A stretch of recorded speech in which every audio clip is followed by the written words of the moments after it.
জগন্নাথ গতকাল দীঘায় জগন্নাথ মন্দির উদ্বোধন হয়েছে, আমরাও তার দর্শনের সুযোগ পেয়েছি।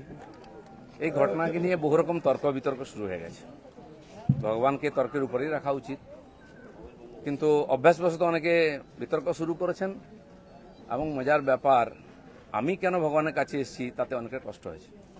আমি ছোটবেলা থেকে ভগবানের মন্দিরে যাই, আমি দেখি না কে মন্দির তৈরি করেছে, আমি ভগবানকেই দেখি। আর এটা আমরা জানি যে মন্দির যেই তৈরি করুক ভগবান সবার হয়। কালীঘাটের মন্দির তৈরি করেছে কেউ জানে না, বা তারকেশ্বরের মন্দির কে তৈরি করেছে আমরা জানি না, কিন্তু ভগবানকে দর্শন করতে যাই তখন ভুলে যায়। রাম মন্দির কে তৈরি করেছে সেটাও লোকে ভুলে যাবে, কিন্তু রামকে মনে রাখবে। আমি এসেছি। পশ্চিমবাংলায় সবকিছু তো রাজনীতি হয়, হয়েওছে, কিন্তু আমার খুব মজা লাগছে। আমার পার্টির কিছু লোক খুব কষ্ট পেয়েছে, যে পার্টির কর্মীরা কষ্ট পেয়েছেন, হতাশায় ভুগছেন, কেউ কেউ ভাবছে সুসাইড করবে কিনা। আমি বলছি বিজেপি করতে গেলে হতাশায় ভুগবেন না, চোখের জল ফেলবেন না, কারণ আমরা পার্টি দাঁড় করিয়েছি রক্ত দিয়ে আর ঘাম দিয়ে। যেন বিজেপির কর্মীরা পেছনে তাকায় না, ভয় পায় না, সন্দেহ করে না। যতদিন আমার মনের মধ্যে, আমাদের কর্মীদের মধ্যে সন্দেহ ছিল না, বিভেদ ছিল না, পার্টি এগিয়েছে। যেদিন থেকে এই ধরনের অপসংস্কৃতি ঢুকেছে তখন থেকে পার্টি পিছোচ্ছে। দিলীপ ঘোষ 42 বছর ধরে ঘরবাড়ি ছেড়ে সমাজের কাজ করছে, 10 বছর রাজনীতি করছে। দিলীপ ঘোষের দিকে আঙুল তোলার হিম্মত কারো নেই, না পক্ষে না বিপক্ষে। যে কোনো ধরনের আমি চ্যালেঞ্জ করছি। যাদেরকে আমি নিয়ে এসে নেতা বানিয়েছি, যারা বিজেপি দেশে করে খাচ্ছে, তাদেরই বেশি পেট ব্যথা হচ্ছে। যাদেরকে আমি নিয়ে এসে নেতা করেছি তারা খুব চিন্তিত ভবিষ্যৎ নিয়ে।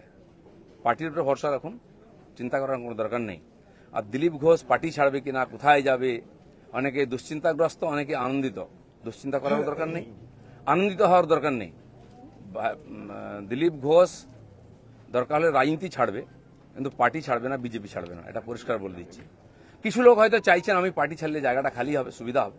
সেটা হওয়ার চান্স নেই, কারণ আমাদের কাছে মিশন পশ্চিমবাংলায় যতদিন না রাজনৈতিক পরিবর্তন হচ্ছে লড়াই চলবে।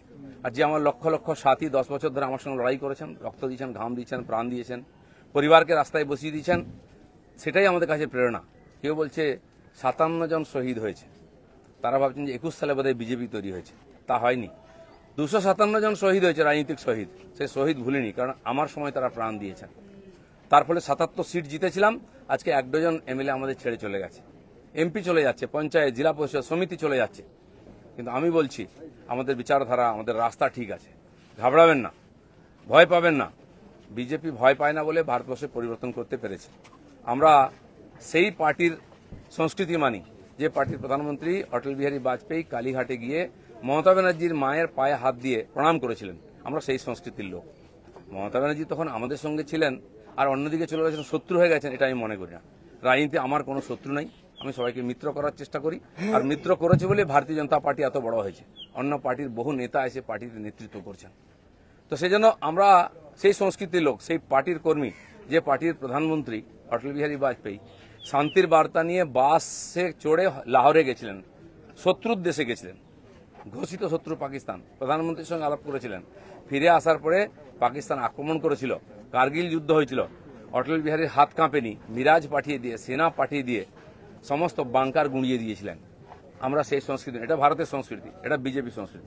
আমার প্রধানমন্ত্রী নরেন্দ্র মোদী, তিনি নওয়াজ শরীফের বাড়িতে বিয়েতে নেমন্ত্রণ রক্ষা করতে গেছিলেন, কোনো প্রোটোকল মানেননি, আশীর্বাদ করেছিলেন মেয়েকে। কিন্তু তারপরে পাঠানকোট হয়েছিল, পুলওয়ামা হয়েছিল, কিন্তু নরেন্দ্র মোদী সার্জিক্যাল স্ট্রাইক করতে, এয়ার স্ট্রাইক করতে পিছিয়ে যাননি, কারণ এটাই বিজেপি, এটাই ভারতীয় সংস্কৃতি। সেজন্য আমরা যেন আমাদের পরিচিতি না ভুলে যাই। আমার পাড়ায় বিয়ে হচ্ছে টিএমসি নেতার বাড়িতে, সে টিএমসি করে বলে তার বাড়িতে আমি বিয়েতে যাব না। এই ধরনের জঘন্য নিম্ন রুচির রাজনীতি দিলীপ ঘোষ করে না, করবেও না, এটা আমি ঘৃণা করি। আমার বাড়ির জামাই যদি অন্য পার্টি করে, সেই মেয়ের বাড়ি আমি যাব না, এই রাজনীতি দিলীপ ঘোষ করে না, করবে না। যারা করতে চাইছে এটাকে, বিজেপিকে এই অপসংস্কৃতি আনতে চাইছে, তারা বিজেপি জানে না, তারা বিজেপি জানে না, তারা দিলীপ ঘোষকে চেনে না, এর পিছনে কত ত্যাগ তপস্যা আছে জানে না। যারা 21 সালে এসছে, 20 সালে বিজেপিতে এসছে না, তারা বিজেপি বুঝতে পারবে না।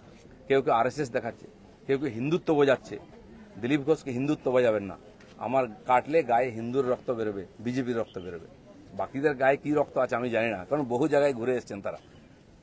কে বড় বড় কথা কারা বলছে? যারা মমতা ব্যানার্জি আঁচলের তলায় থেকে নেতা হয়েছে।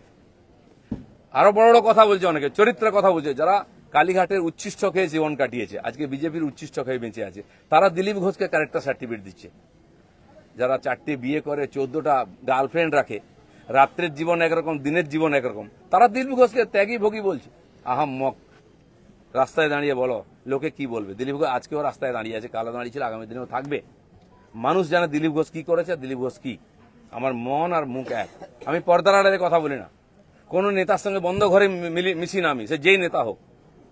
আমি চৌরাস্তায় দাঁড়িয়ে কথা বলি, ক্যামেরার সামনে কথা বলি। এটা দিলীপ ঘোষ। তাতে যদি কারো কষ্ট আমার কিছু করার নেই। দিলীপ ঘোষের মিশন ঠিক আছে, দিলীপ ঘোষ পাল্টাবে না, তার নীতি পাল্টাবে না। দিলীপ ঘোষ বাংলায় পাল্টাতে এসছে, অর্ধেকটা হয়ে গেছে। যারা কোনোদিন পার্টির জন্য কন্ট্রিবিউশন করেননি তারা বুঝবেন না বিজেপি কি, দিলীপ ঘোষ কি। সেই জন্য কষ্ট পাওয়ার কোনো কারণ নেই। দিলীপ ঘোষ আছে, দিলীপ ঘোষ থাকবে যতদিন পার্টির প্রয়োজন হবে।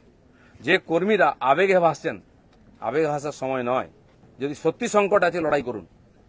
আর বিজেপির কর্মীদের উপর আক্রমণ, হিন্দুর উপর আক্রমণ ভারতবর্ষে প্রথমবার হয়েছে।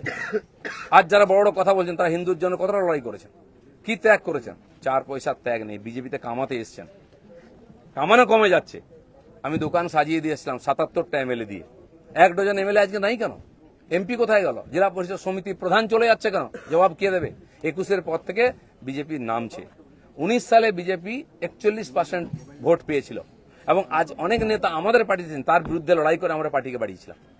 অনেকে প্রশ্ন করছেন 41% ভোট আর 121টা বিধানসভায় আমরা লিড নিয়েছিলাম।